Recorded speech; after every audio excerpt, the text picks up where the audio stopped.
6.4 is solving special systems. So solving special systems.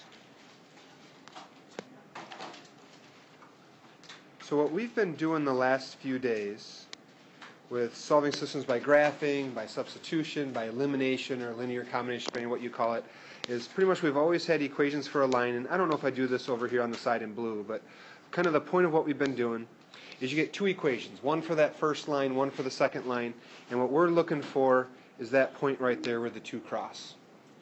And so that's what we've been doing over and over and over. Here's 3 different ways to do it and so on.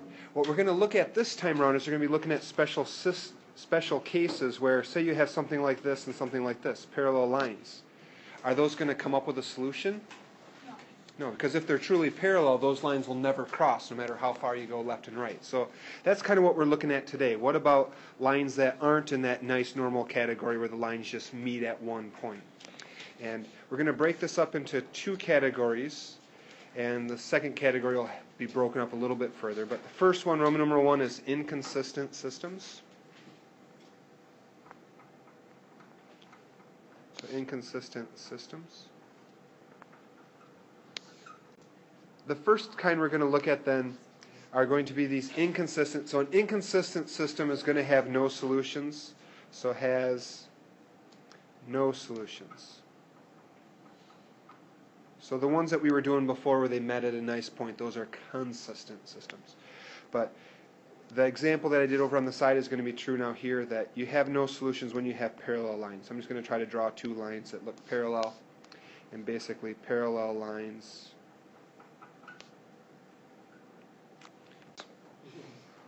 So with parallel lines, we have no intersection. No intersection. I squeeze that in there, so no intersection. And by that, really what we're trying to say is that there's no point in common. Because the point that was on both lines, the point in common, was the solution. So no point in common. That's just where both lines cross? Yeah, there's no point where the lines cross. And I'm going to deviate from these notes that I worked so hard on and try to pick your brain a little bit. So let's say I have an example. I'm going to say my first line is 5x plus 3y equals 12. And I'm going to see if I can get you guys to come up. You don't have to do this for the section, but I'm just going to see if I can get you to think. Going to come up with, what would an equation for a line that's parallel to this look like? So go for it, Dina. Same slope. So what could you give me that's going to have the same, or maybe it's just the same slope but a different height, right? So what could I do to get a line that's going to have the same slope? Say my x value is 10x. You could say plus 4y. Not 4y. Nice try, though. Isn't that the b? 6y. Equals 24. Oh. Close. Because the slope was negative a over b, right? So the slope of this top one is going to be negative 5 over 3. Because we had ax plus by, and this is I probably shouldn't have deviated from my notes, but this is ax plus by. So the slope of this one is going to be negative 5 over 3. The second one now is going to be a slope of negative 10 over 6. Do you reduce that, you still get the negative 5 over 3? Okay, but that's not, you don't have to do this in this section, just figured it'd be good review, exams coming. Okay, so 10x plus 6y equals, now we can't double the 12 because that would give us just the exact same line. So it needs to be some number other than 12, such as 6 works for me, equals 6. And I wanted to do an example because I want to say, well, what happens when you work through a problem that then tells you that the 2 lines are parallel? Because for me, I probably wouldn't notice with the 5x and the 5y.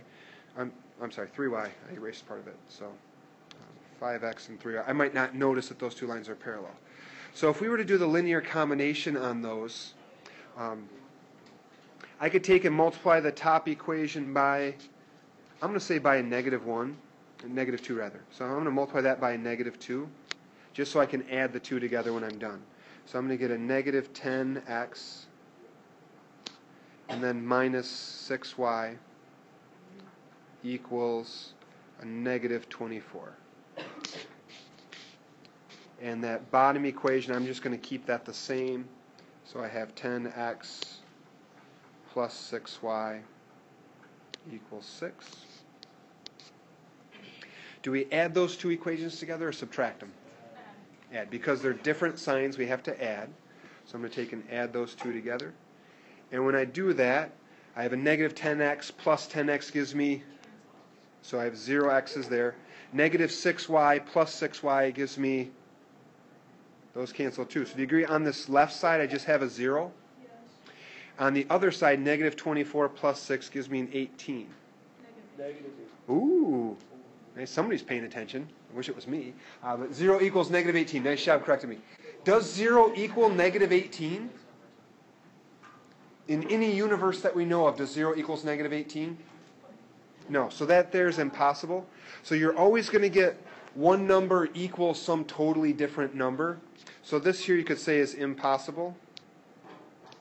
It doesn't work ever. So, missed my L. Impossible. So if you were to have something like, so basically, whenever you get like one number equals a different number, you're going to have no solutions.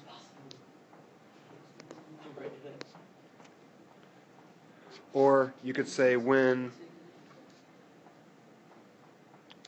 you end up with one number equals a different number. When you have one number equals a different number, you get no solutions because it doesn't work. The next type that we're going to have, so I'm going to make it Roman numeral 2, is going to be consistent systems. So consistent.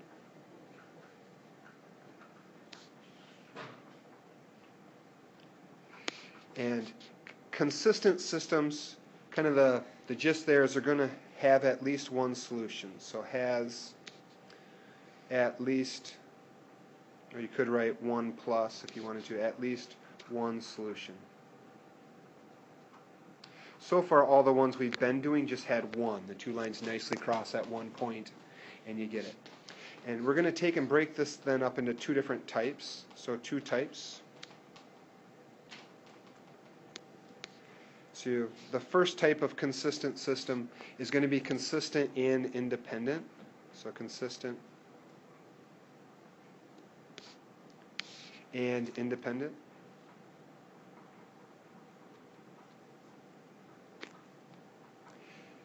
These ones that are consistent and independent, those are the ones we've been doing for several days now.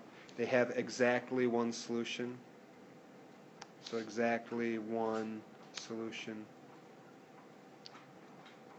If you would graph those two lines, you'd have those two lines crossing at some point. So I'm just going to draw two lines that intersect. And just say right there is the solution, is the intersection. And I have written in my notes like all questions from 6.1 to 6.3. I don't think I'm actually going to write that down. But the ones we've been doing so far, the ones you've had quizzes on, these are all consistent and independent. Any questions before we hit the second type, letter B? I figured that would probably go okay. So now letter B is still going to be consistent, but now dependent. So consistent and dependent.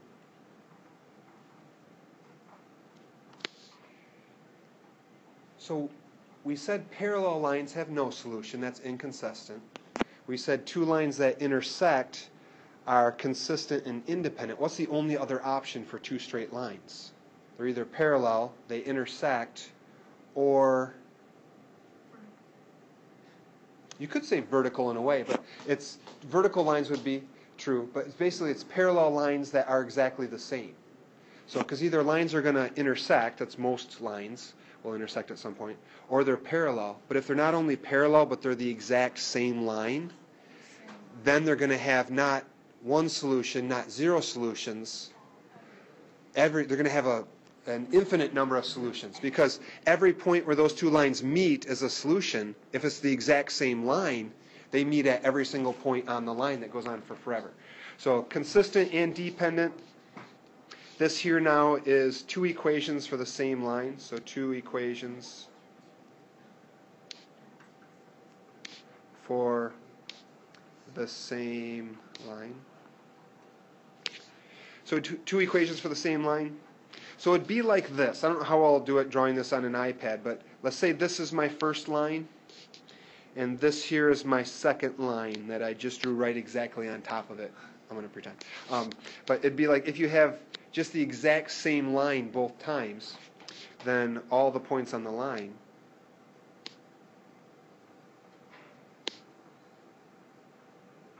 maybe I should say on the lines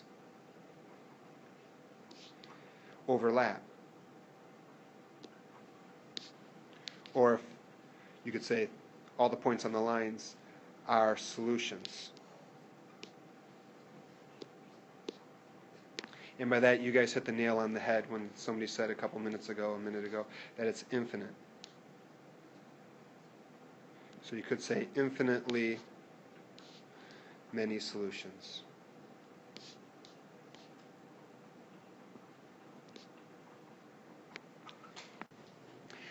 I'm going to leave one line here. There's one more thing I want to say kind of in this little bank of writing.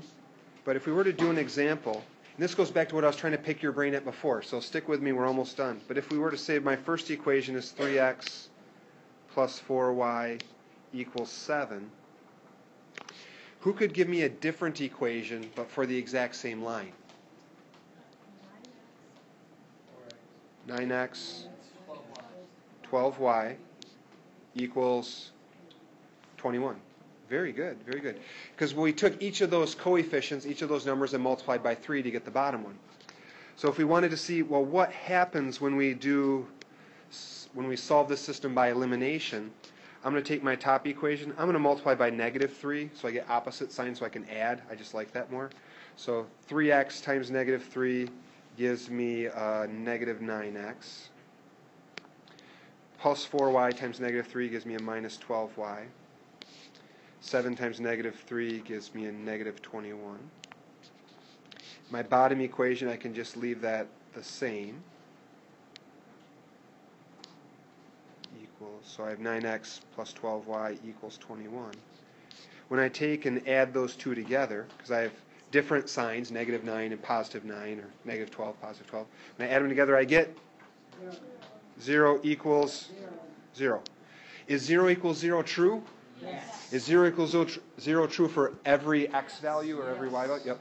So you have infinitely many solutions. What happens is you end up with a 0 equals 0 when solving.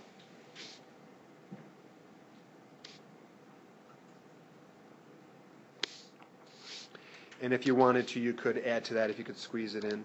That's always true.